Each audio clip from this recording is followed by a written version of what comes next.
Assalamualaikum warahmatullahi wabarakatuh. Baiklah, di sini saya sebagai pemateri pertama akan menjelaskan materi kami yang berjudul Gerakan Kebangkitan Hukum Islam Pasca Periode Jumud dan Taklid. Langsung saja, yaitu pengertian yang pertama, definisi pembaruan secara etimologi, yaitu kata pembaharuan dikenal dengan istilah modernisasi, sekaligus merupakan sinonim dari kata tasdid yang berasal dari kata zat dayazid dujid datan wa tasdid dan yang berarti pembaharuan.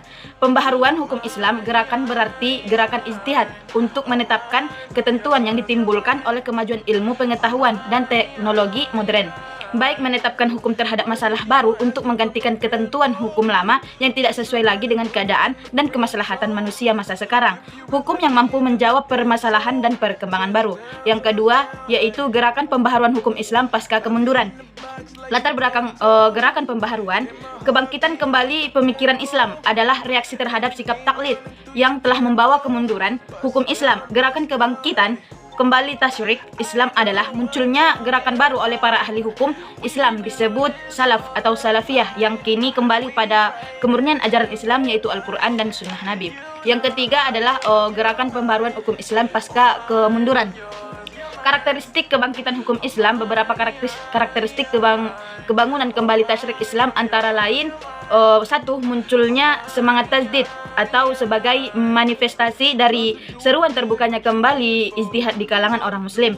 Yang kedua, munculnya jargon kembali kepada Al-Quran dan Al-Hadis. Yang ketiga, dibukanya kembali pintu ijtihad. Yang keempat, berkembangnya tasyrik pada masa modern. Cukup sekian, saya kembalikan kepada pemateri kedua. Terima kasih. Selanjutnya, indikasi kebangkitan hukum Islam. Indikasi kebangkitan fikih pada zaman ini dapat dilihat dari dua aspek. Pertama, pembahasan fikih Islam. Yang kedua, kodifikasi hukum Islam.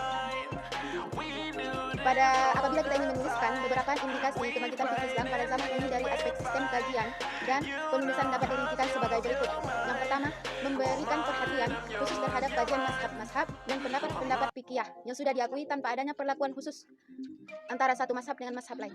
Yang kedua, memberikan perhatian terhadap kajian fikih tematik. Yang ketiga, memberikan perhatian khusus terhadap fikih komparasi. Yang terakhir, mendirikan lembaga-lembaga kajian ilmiah dan menerbitkan ensiklopedia fikih.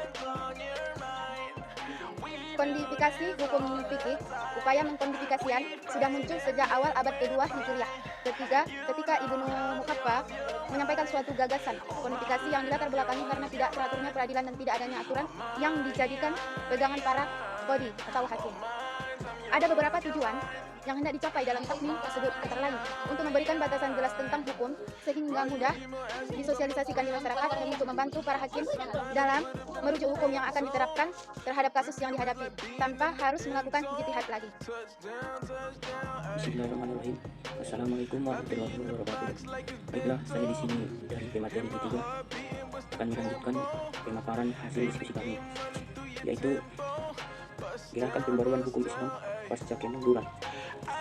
Yang mana tujuannya yaitu yang pertama itu menyatukan semua hukum dalam setiap masalah yang memiliki kemiripan.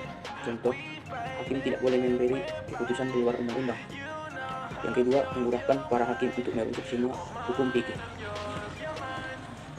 Indikasi kebangkitan Islam pada pasca hukum Islam pada pasca kemunduran yaitu kodifikasi penulisan fikih dengan sistem perundang-undangan. Kodifikasi penulisan fikih disusun dengan mengikuti sistem penulisan dalam perundang-undangan. Kepemimpinan Sulaiman yang berhasil menyusun Majalah Al-Ahkam Al-Ahliyah. Majalah Al-Ahkam Al-Ahliyah disusun di bawah pimpinan Ahmad Judaid Basyar. Lembaga ini bekerja pada tahun ke-86 Hijriah sampai 1992 Hijriah. Pada tahun 1286 Hijriah sampai 1292 Hijriah. Karakteristik kebangkitan hukum Islam pada pasca kemunduran. Adapun tokoh-tokoh yang muncul sebagai reaksi terhadap kemunduran pemikiran Islam antara lain yaitu yang pertama Ibnu Taimiyah pada abad ke-14 Hijriah. Dan yang kedua yaitu Jamaluddin Al-Afghani yang pemerintahannya yaitu pada tahun 1839 sampai 1897. Dia bergerak di bidang politik. Dan yang ketiga yaitu Muhammad Abdul pada tahun 1849 sampai 1905, dan muridnya yaitu Rashid Ridho pada tahun 1865 sampai 1935, dan yang terakhir yaitu Syekh Muhammad Asyidiyah Baiklah, mungkin cukup sekian pemaparan dari saya. Di materi ketiga, saya kembalikan kepada moderator. Terima kasih.